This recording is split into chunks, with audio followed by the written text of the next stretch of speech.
Everybody has those days where they're in dire need of a sweet treat, and not having to preheat your oven to bake a cake, now that's a deal.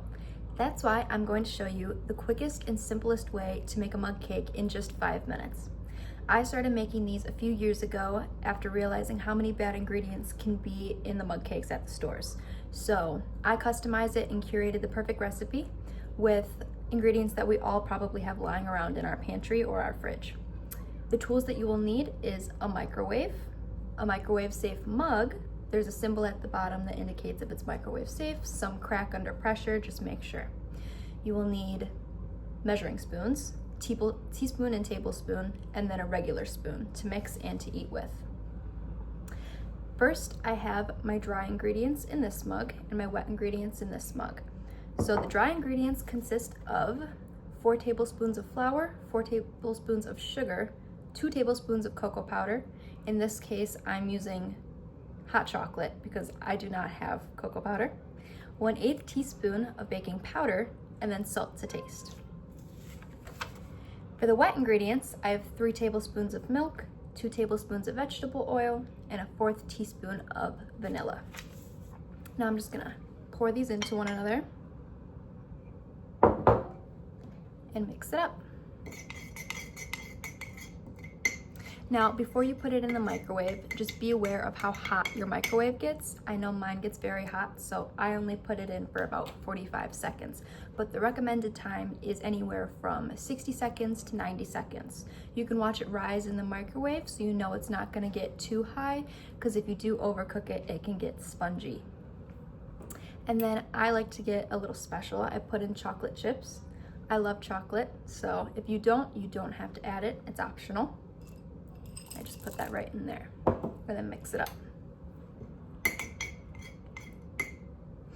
All right, now we're gonna pop it in the microwave.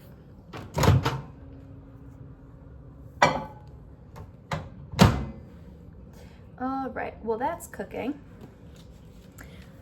I know that there's a few restrictions, either dietary or health related, that can indicate you not being able to eat certain ingredients. So healthy alternatives would be for flour, you can use almond or oats. I know some people grind up the oats and kind of make it into a flour, or you can use them whole. Either way, still tastes good.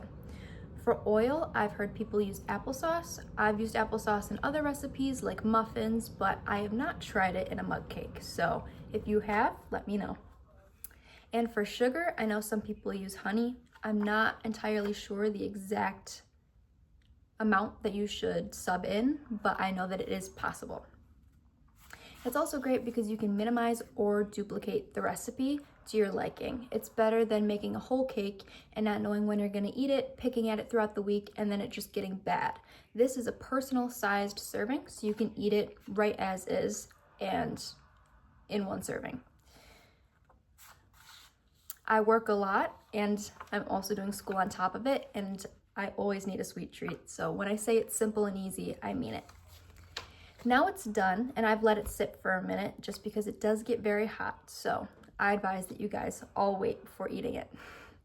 And you can also customize the flavors. I know some people don't like chocolate, so you can take out the cocoa powder and put in cinnamon or peanut butter or Nutella. There's so many different flavors that you can add in there, and you can customize it to your own liking. And that's what makes it so desirable to make one at home, because it's so hard to find certain flavors and certain ingredients in the stores. Now we'll taste test.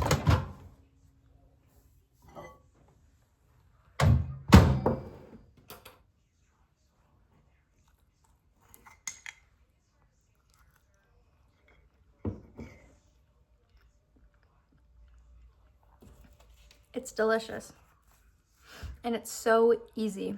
I really mean it. So the next time you need a personalized little treat and you're having a lazy day where you just don't want to get out of bed and make a whole cake, remind yourself that this only took me under 5 minutes to make, and it's so simple.